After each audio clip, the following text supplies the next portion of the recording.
And the budget may include allowable costs that are associated with the PEDP implementation.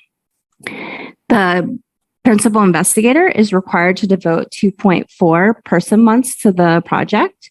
And if multiple principal investigators are involved, a combined effort must equal at least 2.4 person months.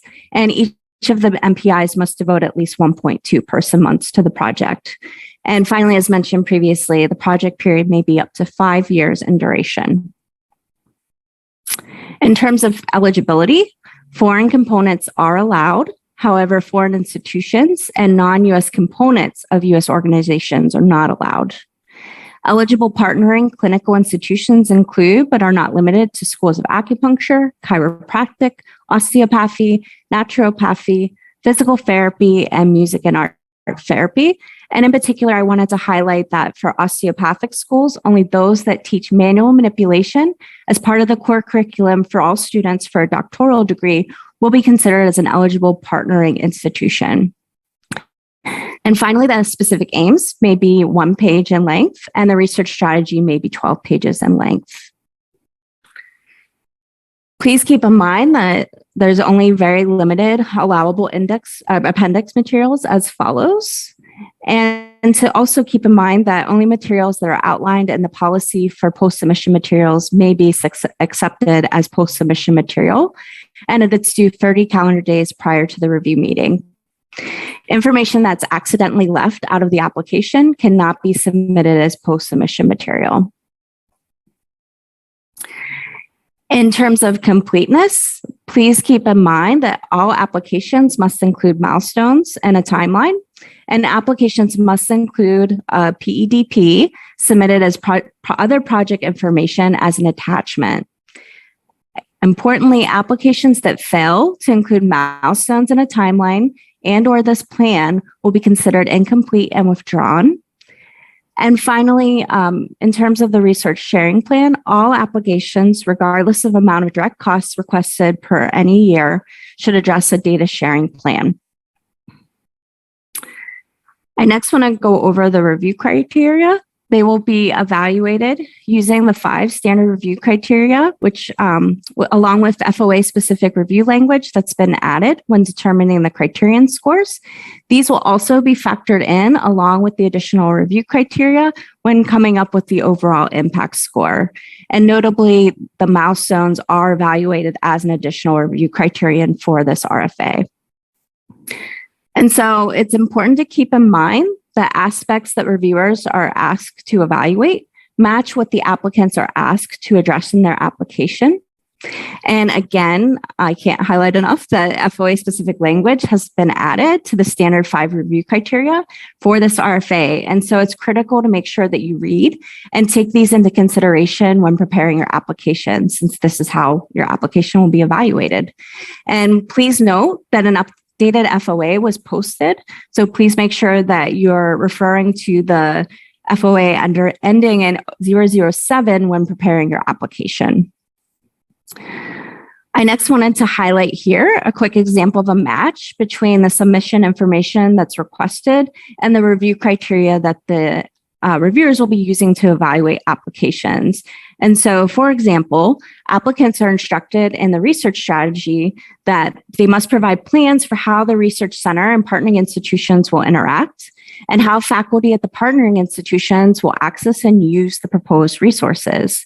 And then if you scroll down to section 5 of the FOA, when you look at the review criteria under approach, reviewers are then asked to assess how well does the application demonstrate partnerships with the clinical institutions, and how will faculty at partnering institutions access and use the proposed resources. And so you can see that there's a match between what's requested to be included within the application and how the reviewers are evaluating the applications. Again, I'm not going to read through this entire slide, but I simply want to point out that each of the 5 review criteria, again, have FOA-specific language that was added under the heading for this FOA. And so, again, it's very important to read these when considering whether your application is including these aspects. And also another thing to be aware of is that the plan for enhancing diverse perspectives is included in every review criterion as an evaluation factor. And so it's critical to address this plan in your application. And so in terms of the additional review criteria, again, I wanted to highlight that the milestones is an added additional review criterion for this RFA, and it will be factored into the overall impact score. And there is specific review language included here that will be used to assess those milestones. And so in terms of the review panel, applications that are submitted in response to this RFA will be reviewed in a special emphasis panel that is put together at NCCIH specifically for the review of these applications. And so reviewers will be selected based on specific areas of expertise and the target areas of the FOA, as well as the clinical disciplines that are proposed in the applications. And reviewers will be oriented to use in their assessment the additional review criteria, as well as the FOA specific language that I pointed out that has been added to the standard review criteria. And so, again, it's important to keep in mind to address how your application would be impactful, considering the goals of this RFA. And so finally, I wanted to highlight some key dates regarding the application submission and review process. Letters of intent are due October 10th. These are optional and not required and not binding. However, they are highly appreciated if you're able to let us know that you are intending to submit an application. Applications are due 5 p.m. November 10th, 2022. And the review meeting will take place likely around February or March of next year, and award decisions will be made for the May 2023 council round. And so for the letter of intent, it's helpful if you can provide a descriptive title of the proposed activity, the contact information for the principal investigator, as well as the names of any other key personnel. It's helpful to include the participating institutions, the number and title of this funding opportunity, and the letter should be directed to Dr. Martina Schmidt, who's the director of the NCCIH Office of Scientific Review. Just a quick question, Jessica. Letters of intent are not required, but they're not required. They're desired. Sorry? They're desired, but not required. Right? Desired, but not required. And in order to expedite the review process, we are also asking, but not requiring, that applicants notify the NCCIH referral office when their application has been submitted.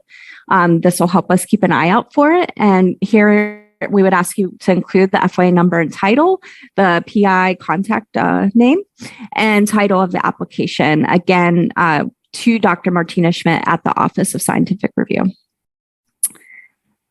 And so in closing, I just wanted to go over some key takeaways for this RFA, that 3 letters of support from partnering integrative health institutions with varying clinical disciplines must be included in your application. The applications must include resources that are virtually available to all participants. Clinical trials and pilot studies are not allowed. Again, this RFA requires a plan for enhancing diverse perspectives, and I would recommend looking at the notice of NIH's interest in diversity, which will be helpful in preparing this plan. And again, we recommend and request letters of intent, but again, these are not required and not binding. And finally, applications are due by 5 p.m. Eastern Time on November 10th, 2022. And so with that, before we turn it back over to our wonderful moderator, Anita, for questions, I'd like to ask Lene if she has any closing remarks. No, I look forward to the question and answers, and I'm really excited to see the interest in this RFA that we're really excited about and hoping will help to better support clinician scientists working at clinical complementary integrative health institutions. So Anita, over to you. Awesome, here I am. Well, I hope you all, as our viewing audience, can see from the level of preparation